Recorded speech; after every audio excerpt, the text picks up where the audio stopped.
Well, hi everyone. Welcome back to our speed tips by Bob and Chad. We missed you guys last week. Want to catch up on a few things. Of course, the last time we were online was live there at the Harris Clash. Harris Clash went out really well. Awesome show. Um, Cody Thompson showed the boys the direction and how to get around Deer Creek, and Ethan Dotson followed up with it in the modified deal. Ethan becomes another two-time champion. He won it in 2017, and now he won it again, or 2015, and he won it again this year. And both of those boys looked really strong, and the whole field was good. Like I said, we had 155 cars. Great car count. Good crowd for our, the circumstances that we're dealing with here in America today.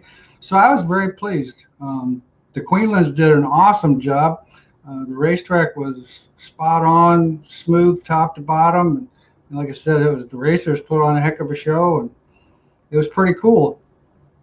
What was your opinion, Jed? Yeah, I thought it was a great night. Beautiful weather, tons of cars, good racing. It was a lot of fun.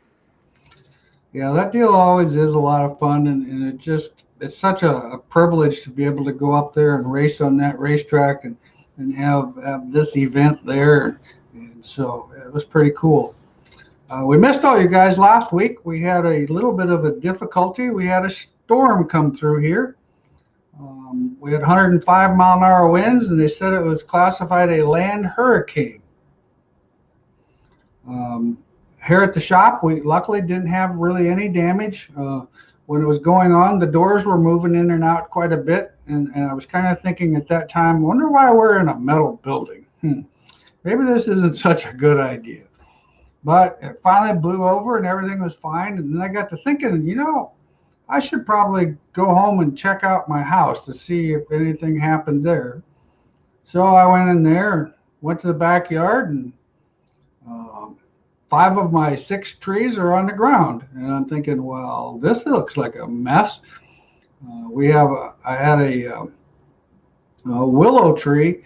It fell on the fence. And that old willow tree, I don't know how old it was, but it was about 4 foot in diameter. So thanks to my family and my friends, we've got all the trees cut up. We still have 2 of them that are basically partially taken down I'm just going to have somebody else do it. I kind of made the decision yesterday that if I hear another chainsaw, it would be way, way too soon. Because that's pretty much what my little town sounded like all weekend was chainsaws. And it put quite a bit of hurt. In fact, I actually had to go quite a few different routes just to get to my house because there was trees blocking the road, and it was quite the deal. Are you going to have a firewood sale then, or? Well, luckily we were able to put it all out there by the curb, and the DOT is donating some of their time, and they're coming to our little town there in Roland and picking up the wood themselves. And so that's been a great thing. And the communities kind of all got together. We could have, I would have had enough wood for somebody for probably 5 or 6 years of burning easily. Luckily, my big oak tree did not blow down because it's the one that's closest to my house. And that old girl's a pretty big tree, but it's got pretty strong roots, and it didn't affect that tree any. But man, it took the hurt on the rest of it. So how's your week been, Chad? Since I haven't talked to you since the Clash, I guess. Yeah, so far so good. We had a good week last week. Got the new machines in, got everything dialed in there, so we're plugging away here, working on new stuff and keeping things rolling out the door, and it's been a good week. So you're probably getting ready for the Boone Super Nationals. So far, everything looks like that's a go, and looking forward to that event. I think we're going to see a great car count. How they're going to do everything, of course, I'm not sure, but I know the event's on, and that's something we always look forward to every year, and then when we're halfway through it, we look forward to when we can look forward to it the next year again. Yeah. Yeah, we're getting everything ready to go for that. We got our new T-shirts in, so we're Oh, nice. got the T-shirts in for Boone, and we're working on some other things that we'll have ready to go there, including that new tool that we're working on. So yeah, we're excited about Boone. I can't believe that it's only a couple weeks away. My wife just said, "Holy cow, it's only 3 weeks to Boone." So time to get preparing. Yep, yeah, it's going good. We just got our car. We picked up two chassis from GRT. A friend of ours picked them up on Friday. And Rocky's got the Super Nationals car all ready to go, or all ready to go to the powder coater, so we can put the interior and stuff in it and get it ready to go. We're trying some new A-frames on it and doing a little bit of stuff that's a little bit different. Not major changes, but some small changes. I think will be a little better product for the customer, and so it's been pretty good. Cool. Brian's got a question. On an IMCA modified, is it better to run standard index or the left rear on the left rear or zero index? And what are some of the things you have had to change to make the zero indexing setup work? Um, you know, in my opinion, the zero indexing stuff, once you learn a little bit more about it, and it's not something that, it's kind of just something you have to work with. It's not a bolt on and go to the front thing. We've really found that, you end up tending to go lighter on front springs, get more angle in it. The new lighter weight left rear springs is a pretty good package. And setting it.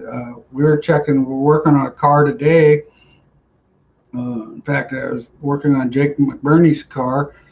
Jake won his first feature in an IMCA modified this weekend. I seen that. And he was pretty happy about that. So, of course, I kind of mentioned the fact that we probably should bring this over and we need to measure everything and degree everything and see where everything's at. And that it still has some indexing into the left rear. The right rear is still zero, but we've always ran that combination on that car since it was new. I just think it's a deal. It's a driver. I think it takes more getting used to as a driver. I think you have to be more aggressive with the car to make it work to your advantage. And I think that's kind of something that Jake's learning. Last Thursday night, we went up to Britt. Got to watch one of our other sport mod superstars that moved into the IMCA the modified ranks 2 years ago, Ethan Braxma. He in his new Rage car, of course with BHE Bobby built shocks, but he was definitely a star of the field that night up there, and so it was pretty cool. It's kind of nice to see those sport mod boys that were pretty good in the sport mod move up and do a good job with these experienced racers.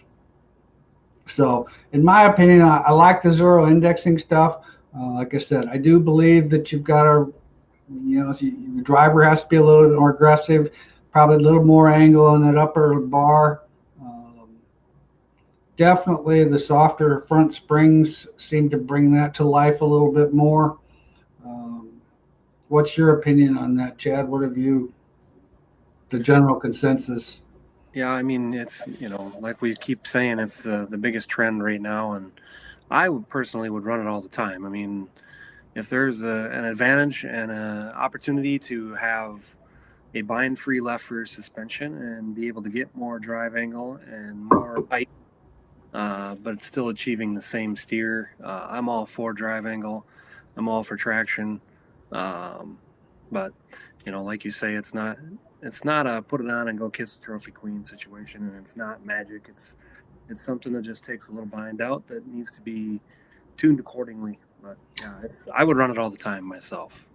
I totally agree, and we found that a little bit more angle on the lower bar works to the advantage too. Having drive angle in both those bars. With the regular 4-link setup, we used to run a lot less drive angle on that lower bar. This one seems to like it more. Robbie's got a question. On an IMCA modified, what would cause the car to bounce going down the straightaway on a smooth racetrack? Well, that's a possibility that a lot of bar angle could be doing that. If you've got too much angle to the point where that upper bar is going really more than 50 degrees, that's very possible that could be causing it. You might be running a shorter upper bar so it gets to angle quicker. It's possible that another thing that can happen is, depending on how the shock is built, we've seen some shocks where people have gotten real aggressive with the compression of the shock to try to help hold the car up, but then they don't use the proper amount of gas pressure in there, and the shock can actually kind of hydrolock. And I've seen that happen. And then, of course, once you're off of it, it'll kind of come down, but that can be a possibility. Those are two of the things that I've seen. Angle on the upper bars, and like I said, something possibly going wrong on a left rear shock could be a possibility too. Can you explain panhard bar angle as it pertains to the IMCA Sport Mod? Would adding angle help with body roll and keep the car over on the right side? Yes, it would. However, sometimes what can happen, you have to remember with a sport mod, unless you're running a relatively super strong open motor, you might get too much side bite in the right rear, which causes a lot of times you to lose some momentum in the middle of the corner. It takes horsepower. More angle you put on the panhard bar, or on the panhard bar, it could cost you speed, make the car lazy in the middle of the corner. I would myself actually, and when we're talking about angle, I still wouldn't run it super low on the rear end. If I put more angle in it, I'd raise it on the frame. You start getting a lot of angle and getting it low on the rear end, you're going to really hook that right side real hard, and it's going to lug. If you're running a crate motor, I mean, it's going to suck horsepower right out of it. So that's one of the things that we've seen over the big thing. If you're running a crate motor, is you really got to have these cars free. Shock absorbers, left side weight, little less left side weight can get the car over on the right side a little better. Some of those things might be better options.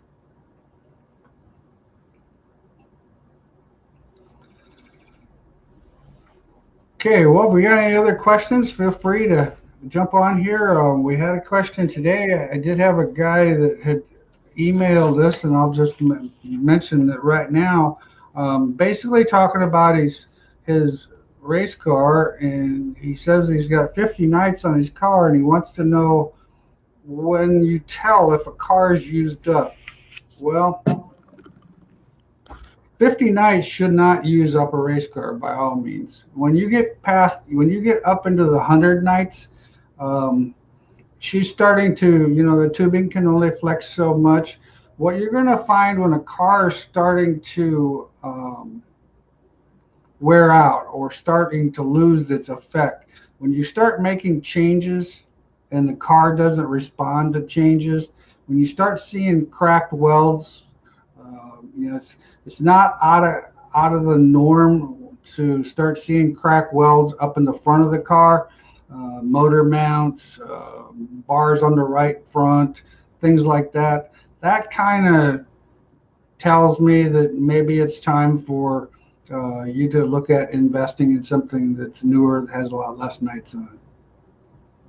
Looking to do some upgrades this winter on an '08 Shaw Modified with an open engine. In your opinion, is it more important to get a newer chassis or swap to a crate? Cannot afford to do both. Well, Jerry, I really think that, you want to talk to the folks there at Shaw Racing for sure. But doing some updates, if that car doesn't have a tremendous amount of nights on it, in fact, a lot of times what we tell customers, with our stuff that has more nights on it. We have them bring them in. We set it on the jig and we put new nose bars on the car. That seems to really bring a car back to life, and maybe be able to get another year out of it pretty easily. But I would talk to the guys at Shaw. If you're running any more in an IMCA modified, it's pretty tough on the modified portion to make an open motor work. And it's just because that little 2-inch spoiler really does a lot. I mean, it has, it's unbelievable how much gain that actually can have. And it's a big deal. So I would probably talk to the people at Shaw and see kind of what the updates would be and what they would recommend. But I like the idea of doing a little touch-up work to the car and get another year out of it and get into that crate.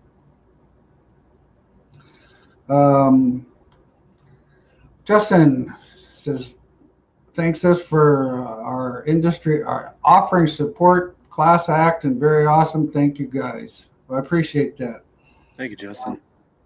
How do you build gain anti-squat into the rear of a USRA modified? Under throttle, right rear lifts.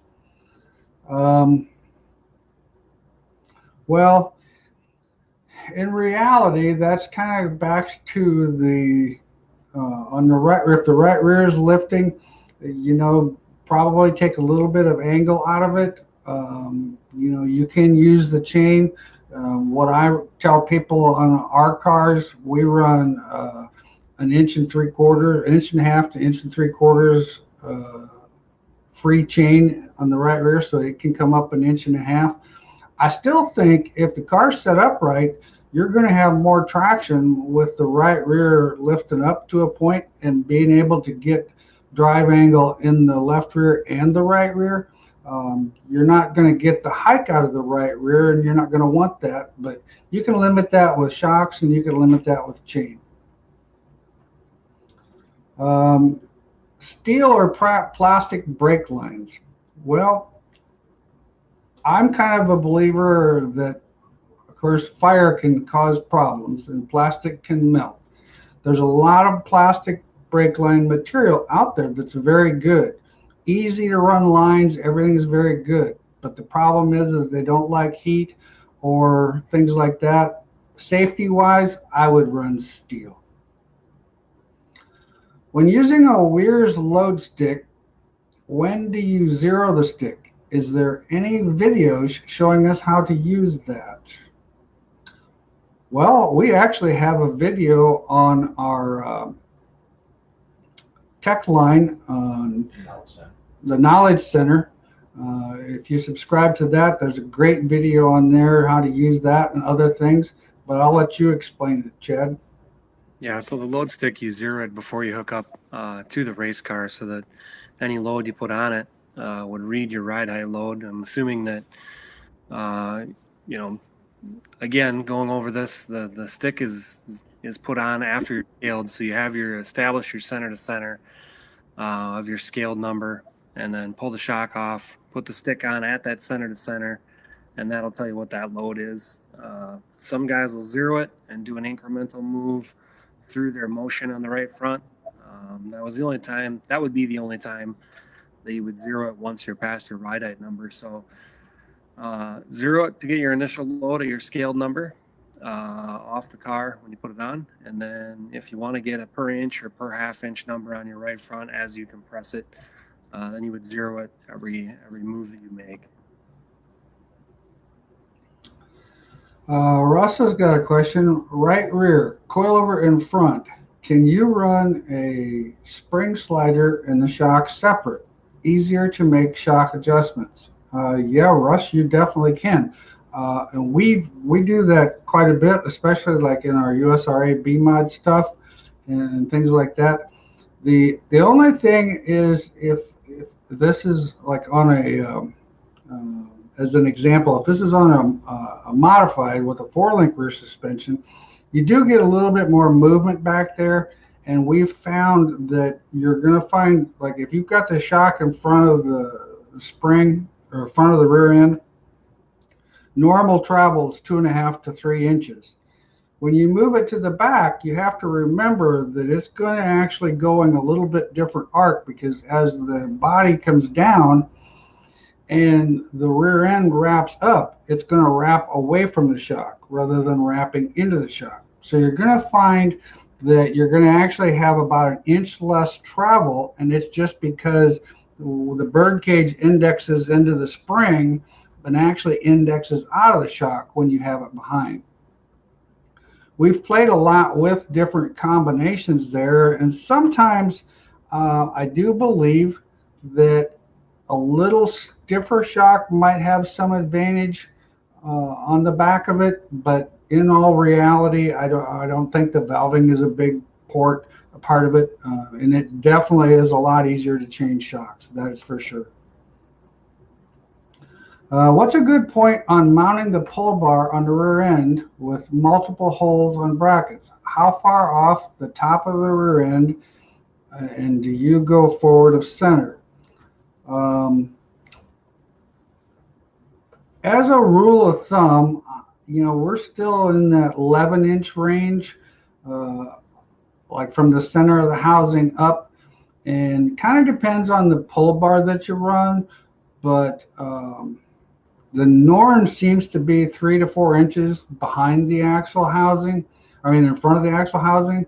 And the reason why we went in front of the axle housing is so that you are constantly pulling angle into the bar. I still think on some big racetracks, there's an advantage of being behind. I know there's a couple chassis builders that are still slightly behind, but the majority of the stuff seems to be in front about 3 to 4 inches. Pat Fagan says, I think Australia is watching. Pat called me last week. And of course, when I heard it was Pat on the phone, I'm thinking, oh my God, what the hell did I do now? Oh, shit, I'm going to hear about this. So then I sighed for a couple of minutes, and then I got a beat on you, Pat. That's just the way it goes.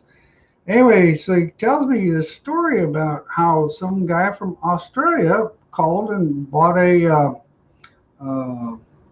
drive shaft from him. And I'm kind of thinking to myself, well, man, I'm really glad you could share this story with me, Pat. I'm excited about this.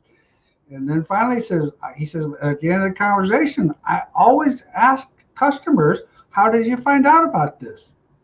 And the guy says, well, I watched you on that Bob Harris show where they have Bob and Chad show.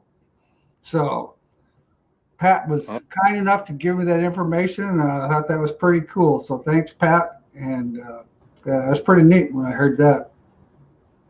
What advantages is there to chaining or shortening the left front travel on a B-Mod car? Well, whether you have a B-Mod car or whether you have any type of race car, I think there's some advantages there.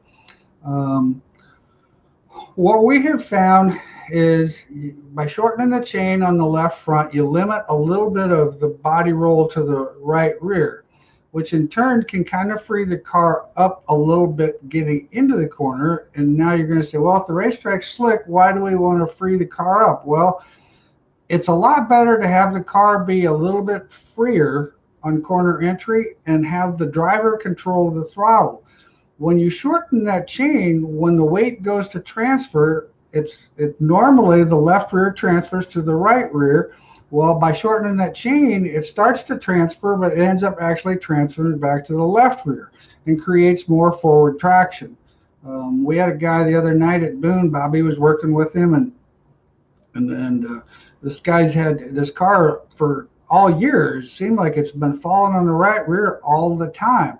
And finally, Bobby just adjusted his left front shock so that it basically was almost at zero, and the car freed up getting into the corner, and this guy actually had a pretty good night. I think he ended up running 8th or 9th, which now some of you might think 8th or 9th at Boone Speedway doesn't sound that great, but if you knew the competition at Boone Speedway, and if you knew what this gentleman had went through the previous 6 weeks at Boone Speedway, running 16th or 17th, it was a major accomplishment for him, and so it worked very well on that situation.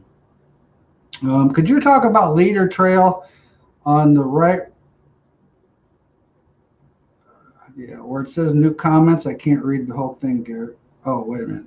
On a three-link suspension, what does running the left rear trailing arm ahead of the housing do? Is it an advantage for a very short track?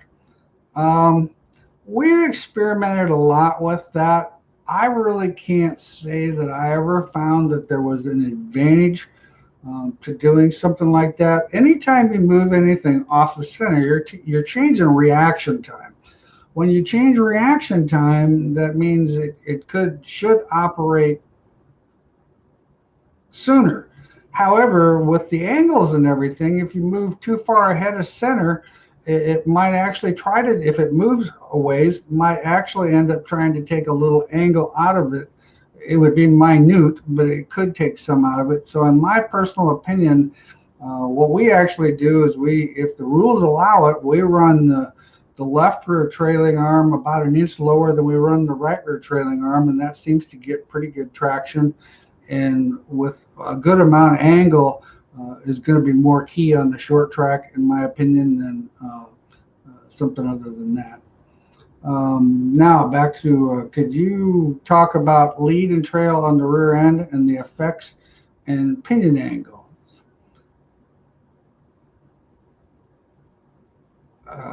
Good afternoon, gentlemen. IMCA modified. Oh, okay.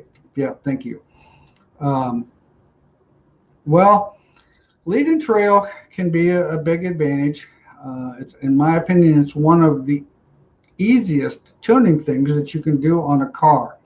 Um, the putting a little bit of lead in the car, a little bit of trail in the car, and one thing to keep in mind, especially you guys with, because I know IMCA checks this, and I'm pretty sure a lot of the other rules have the same thing where they have a 72-inch engine setback rule to the axle housing.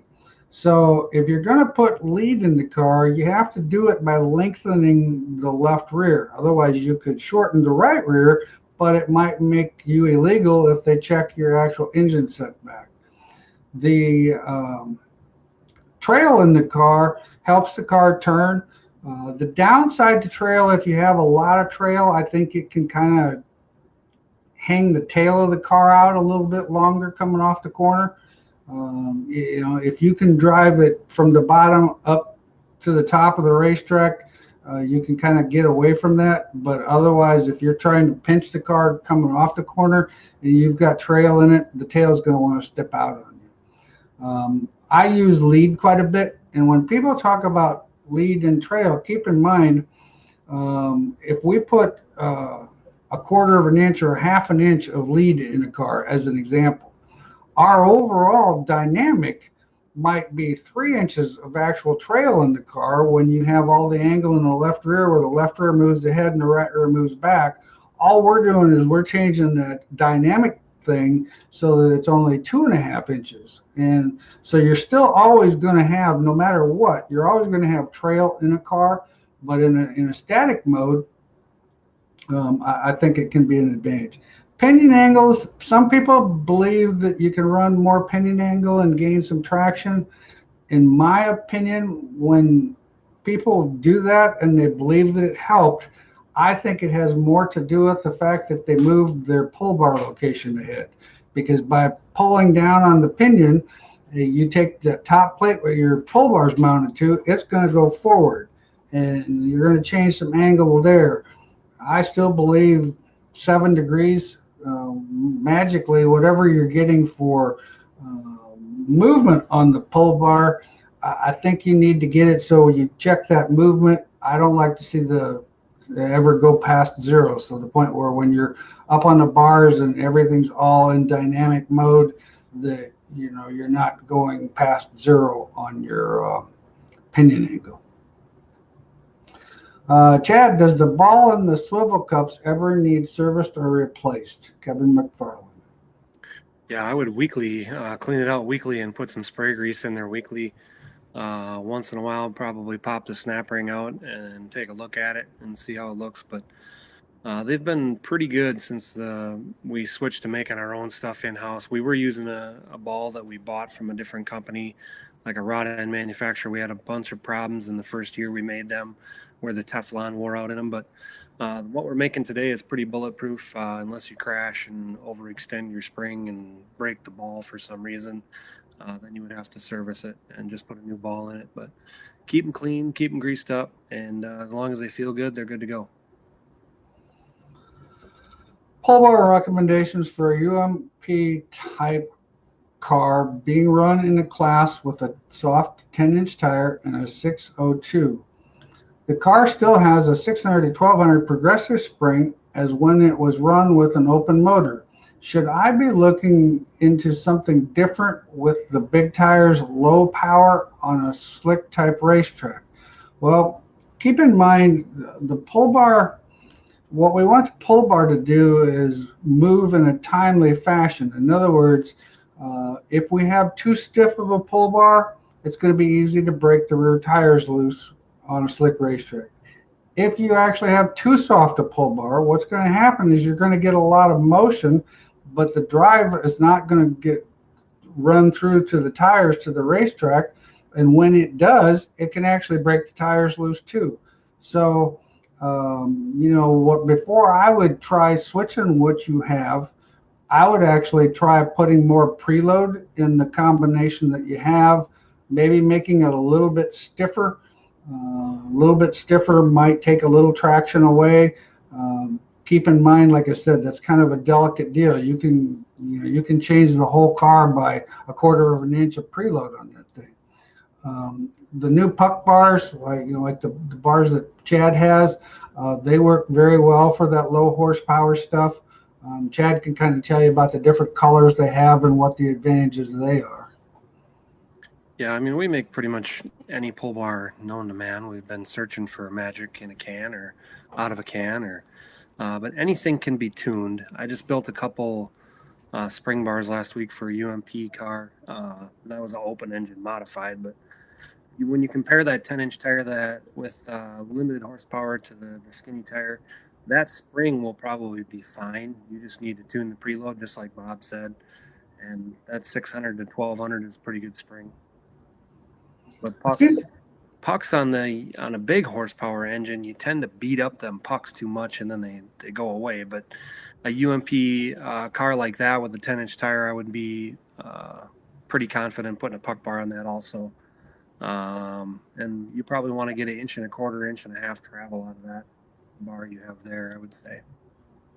and what color puck bar would he go with? Would he go like with that blue biscuit, big blue biscuit one, or? Yeah, the blue and the purple are our two softest ones. They're really only 100 pounds difference in rate. So I mean, either one's pretty good. There's a lot of guys can't even tell the difference in them. Like I said, 100 pounds in a split second. Yeah. You're grasping at straws there. But it's kind of that first little initial ramp that you're looking for there with the difference. But I would say either one of them would work good. Like I said, I mean, we can pretty much tune a pull bar to any race car.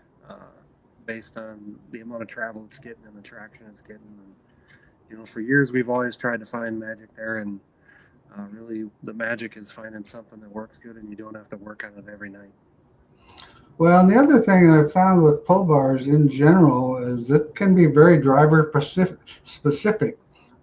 It's all about the timing between the driver's right foot and traction to the racetrack. But I would try putting some more preload in that particular one and see what it goes with, and then from there, go from there. Do you get more forward bite with the left rear coilover behind the rear end on a 4-link modified? And do you use the same shock valving? Yes, definitely you get more forward traction with the spring behind the housing. Preferably the trend is putting the spring behind the housing on a slider and putting the shock in front of the spring. If you go with the shock and spring both behind the housing, you have to be pretty aggressive on the shock itself. It needs to be a little bit stiffer, a little bit maybe more gas pressure. I'd highly recommend putting it on a slider. I think that's the best of both worlds, because the shock really has a lot to do with when you get off the throttle, keeping it up on the bars. And that's what you're going to have the problem with when you put it behind the housing. If you're not a real good trail breaker, when you lift, the car can fall pretty easily. Where keeping the shock in front of the housing can kind of help that. Is there any advantage to running the brake floater to the bird cage compared to running it separate with a bar? Yeah, I think there's advantages either way, and I think Chad, you've had a lot of experience with that brake floater stuff. Yeah, the brake floater and the brake on the cage essentially do the same thing. They get the car up, get on the right front. It's a little more effective, we feel, on the cage and a little more instant. So, short track, I would be on the cage.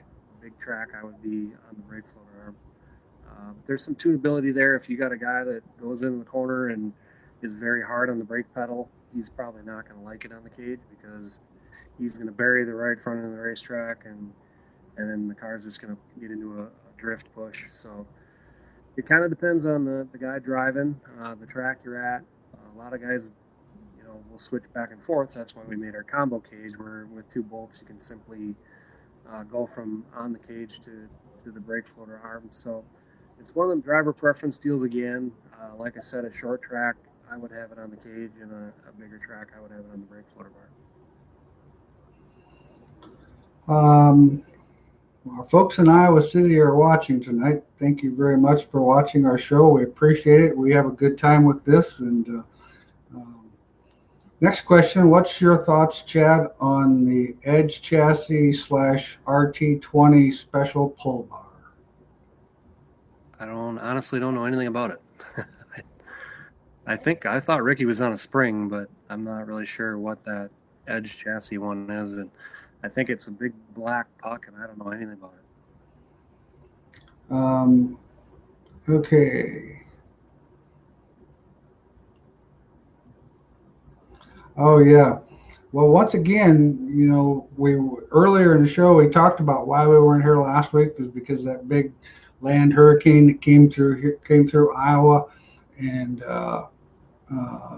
Scott just wanted me to point out the fact that the guys, we can really use some explain to all the people in Cedar Rapids. Iowa was destroyed, and they need help.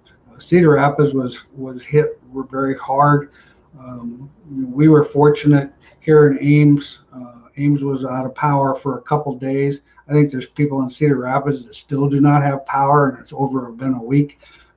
I got power back at my house last Friday afternoon, actually. And but the people in Cedar Rapids, in that area over there, it was just kind of a path that went through Midwest Iowa. Like I said, probably from about 12 miles north of Ames to south of Des Moines. And yeah, the people in Iowa definitely can use some help. There's some people that stuff was really destroyed. You see a lot of that type of stuff, hurricanes and stuff like that happened down in Florida and stuff. And I've never been exposed to anything like that, so I really wouldn't know what a hurricane was. But wow, that was an unbelievable wind. I seen one of my buddies before I got here tonight post a Snapchat of a bunch of electrical boom trucks coming down the highway. So I think there's a fleet of, I'm assuming, people coming from all over the country to help. So it's pretty crazy what happened there, and we're definitely praying for all of our friends in Iowa there. Right rear is building a lot more heat than left rear. I've gone up 25 pounds on the right rear spring. Next step is to add some lead front of the fuel cell right of center. Just making sure I'm on the right track. Well, keep in mind what happens is if you're getting heat more in a right rear than a left rear, that's the right rear tire is actually sliding more. That's a good indication that the car is putting a lot of pressure on the right rear. Now, going up on spring will actually tighten the car up more getting into the corner, which, depending on where the car is sliding at, that could actually help the car on corner entry and maybe kind of calm it down a little bit coming off. More than likely, the car's probably spinning coming off the corner. I would be willing to bet you probably have some trail in the car where the car is really just laying on that right rear pretty hard, and the right rear is just not um, getting the traction that it needs to. So I'd focus on trying to get more rear percentage. In center, I would definitely put it in the center of the car or the center of the fuel cell. Sometimes though, the problem is that can actually cause some of the problems, because if you get a lot of rear percentage when you're going into the corner and you brake real hard and you try to turn the car, more than likely the car's too tight, so you're automatically trying to force the car to turn. Well, then when it turns, it snaps loose, and then the right rear tire is just spinning. So those are the big things I would think about. Watching from Dickinson, North Dakota. Thank you, guys. Doug likes our input and everything. Can you explain a little bit about dragging the brake? When and where on the track do you do it? And if it matters where the brake bias is? Yes, it does matter where the brake bias is. Surprisingly, though, even if you have a little bit of front brake in it, what you can do is by getting into the corner, if you drag the brake, it can kind of help keep the tires in contact with the racetrack. And when we're talking about when you're entering the corner and you're in a fairly straight line getting in, you're not throwing the car or anything like that, that can actually help the car. I'm a firm believer in, before you lift the throttle, I start telling people to drag the brake so that it just keeps the suspension loaded. The car won't fall as easy getting into the corner. I think it's all around. It's a pretty good, I mean, the guys that are really good, they're really good trail breakers, and they use up a lot of brakes. Could also be too low of air pressure rolling in on the sidewalk. Yep, Harvey, you're definitely right there. I agree with you very much. That's the other thing that people don't understand. Low air pressure builds a lot of heat. What does it build heat? Because it's wrinkling the tire.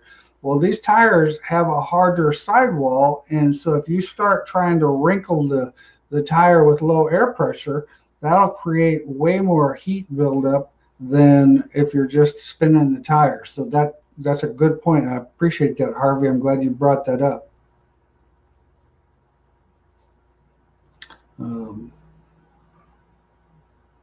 The other thing about the trail braking thing too, that's kind of a big help, like I said, I really believe it can really help you getting into the corner. But sometimes, guys, when you're running side by side with somebody and you're coming up off the corner, we all tend to get a little nervous and we start to get a little anxious, and then our right foot gets a little faster, and then all of a sudden we break our tires loose. If you're actually riding the brakes slightly, that can kind of help with that, to not break those tires loose coming off the corner. What is right rear tire temperature? Well, it's the temperature that the tire runs after you run a 20 or 25 lap race. You'll start out with the tires, they start out at whatever the ambient temperature is, and then as they create friction and slide and all that good stuff, they create heat.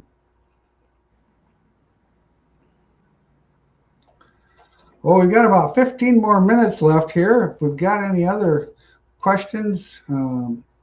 Hopefully everybody's doing their maintenance. Have you unhooked your forward shock lately? We haven't heard a lot about the maintenance, and that's one of the things that you'll actually find this time of the year is where maintenance really starts to show up. And the guys that really have that program put together, this is the time they're really heavily maintenance their cars, because all of the races that we've got coming up, they're either season championship races or they're big races like the Super Nationals and stuff like that. Now's the time that, say you maybe don't run weekly. This might be a good time to take a weekend off and and spend some time with the family, but also get the race car back up to speed. If you've had a year, or the whole year season on the car, this is time to look at putting some new springs in it, freshen the shocks up, go through your cages and do all of the maintenance so that when these big money shows, you're ready to go. Because it's amazing how some of these maintenance things can really bite you in the long run. That air pressure deal is true. I just proved that to myself Saturday night. Up to 2 pounds in the right side felt like a new car and added side vibe. Well, and it does, because what happens is the tire doesn't roll over and tries to run on the sidewall. And what I tell people, if like on most all tires, if you can see the Hoosier or the American Racer deal, and if there's a whole lot of that's rubbed off from the sidewall flex, that's telling you that you're just way too low on air pressure, and that's a pretty critical thing. So I appreciate that, Doug, for sharing that with us, because it is a big deal. Doing the maintenance right now, Sam says. Well, and if I'm not mistaken, this is who I'm thinking this is. I think Sam ran Britt, and I think he might have had to do some maintenance after that, if I'm not mistaken. I know there was some guys up there that the Sport Mod event didn't go super duper well.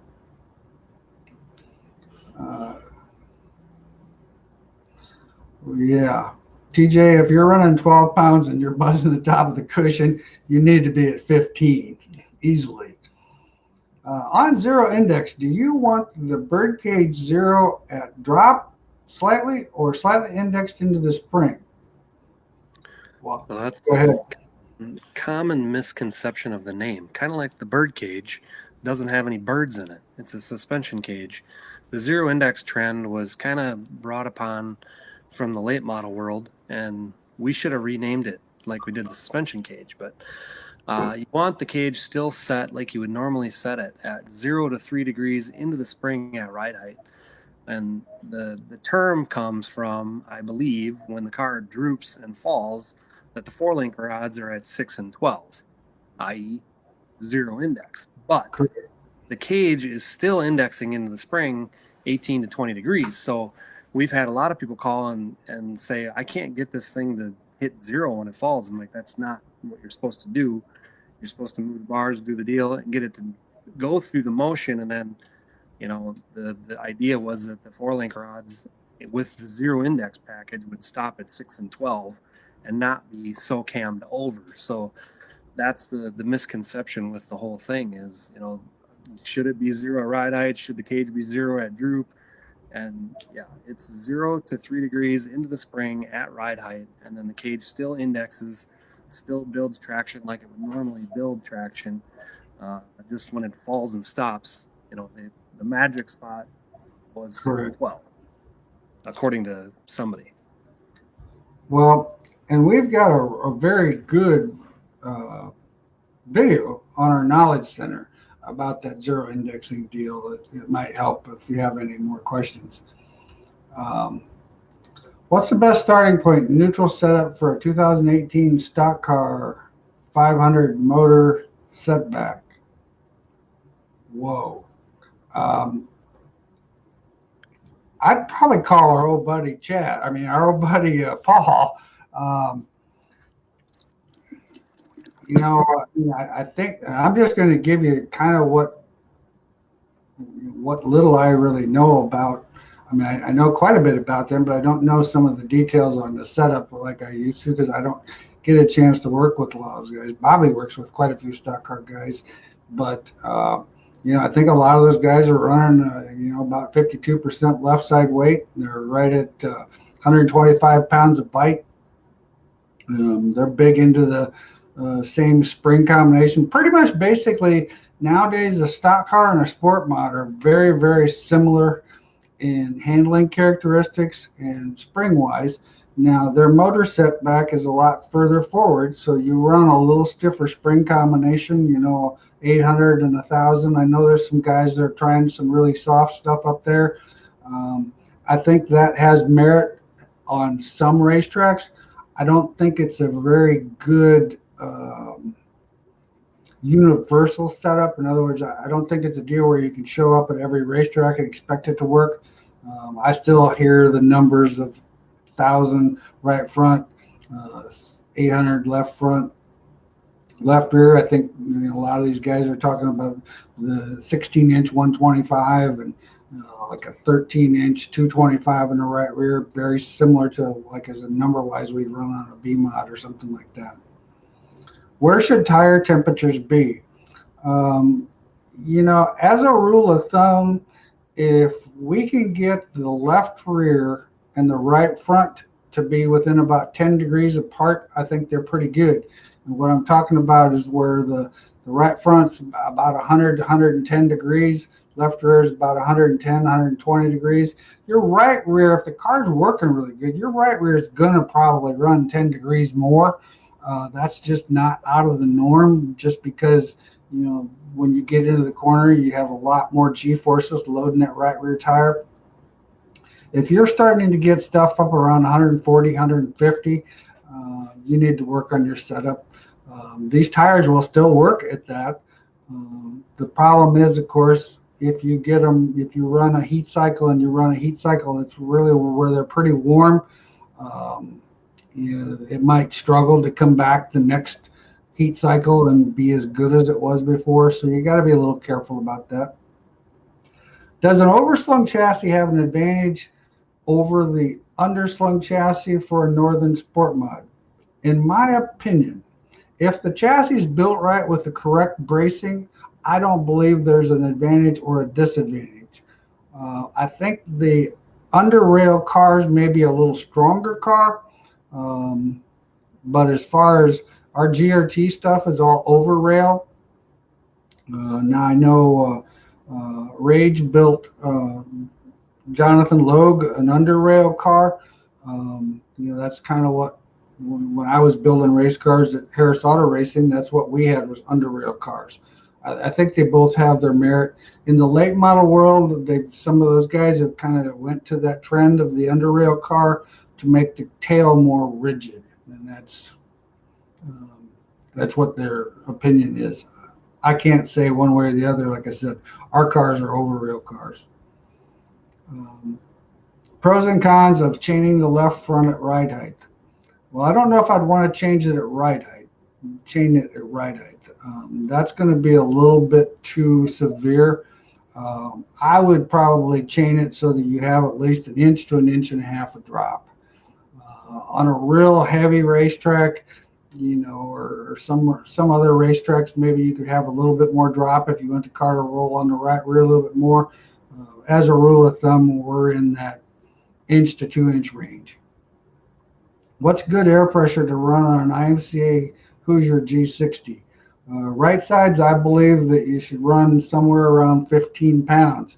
Depending on the racetrack, if you're running a real high bank racetrack, maybe a little more, but 15 pounds is pretty much what most everybody tells us. The left sides, left front 10 to 12, right rear left rear, most guys are running in that 10 range. We have a very consistent older shock package from Bob. I'm not a big believer on jumping on the newest package available if we have something that is good.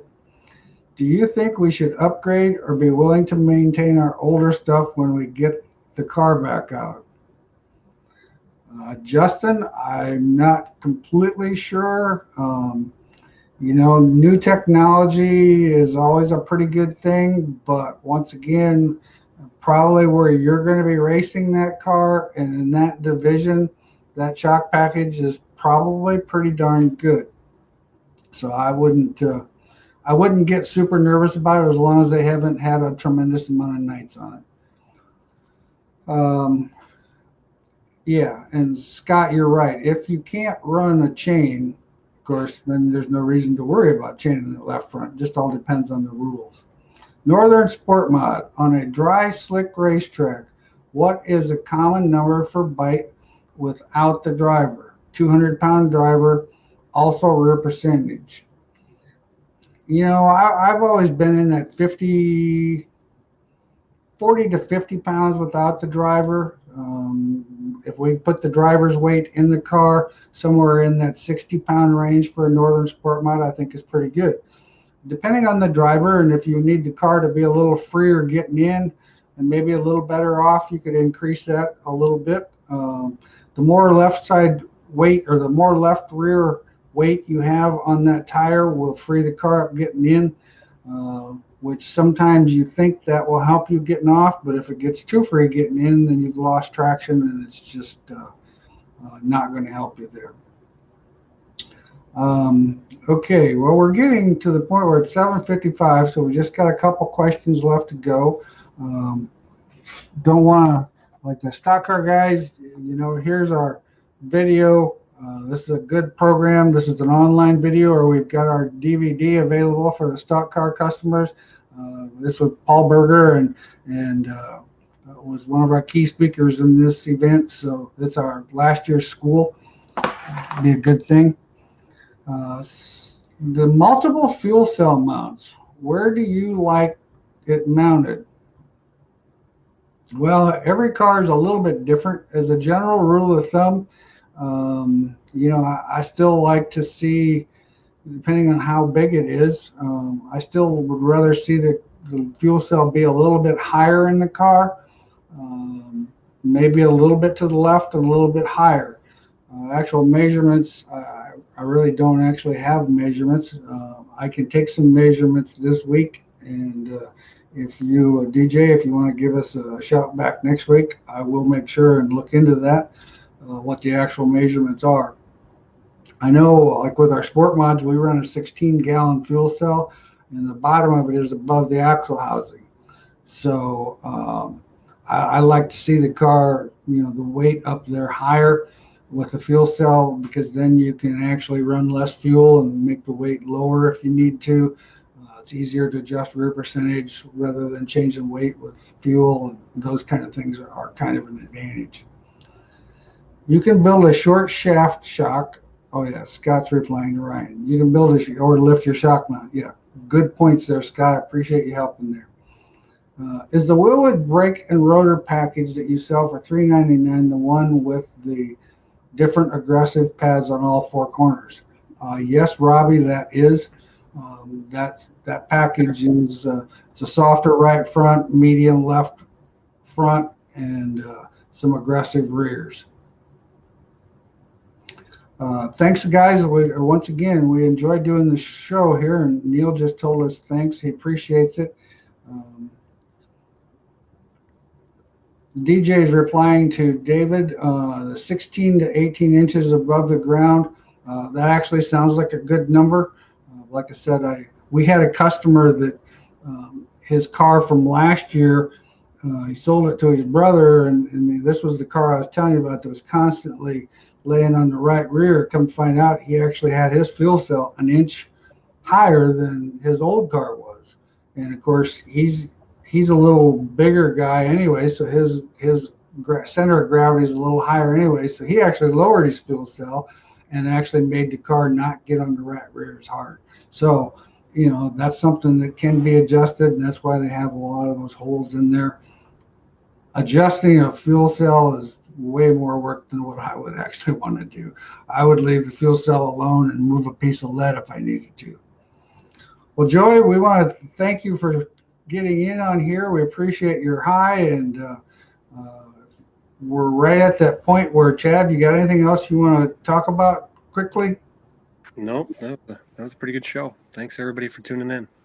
Yeah, I appreciate that. You guys are great. We enjoy looking forward to visiting with you again next Monday. So thanks for coming on the show, and I appreciate all the comments.